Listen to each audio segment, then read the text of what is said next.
সবই বড়লোকের কারবারি।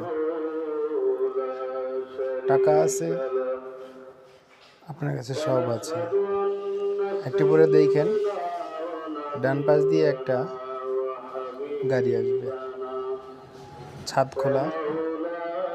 তারা 300 ফিটে, আমি জাস্ট আপনার আমার স্পিডটা দিয়ে ওদের স্পিডটা গেস করেন, এবং তারা বামে ডানে যে যায়, এক লেন থেকে এক লেনে যায়, মজা করতেছে। কোনো নিয়ম কানুন নাই, কোনো কিছু নাই, মানে ভয়ানক এক অবস্থা। শেষ পর্যন্ত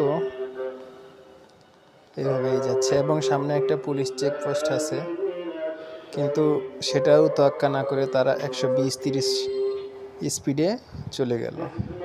আমার স্পিড দিয়ে খালি আপনাদেরকে গেস করার জন্য আমি আমার স্পিড রাখছি, আর ছাদ খুলে মজা টজা করতেছে।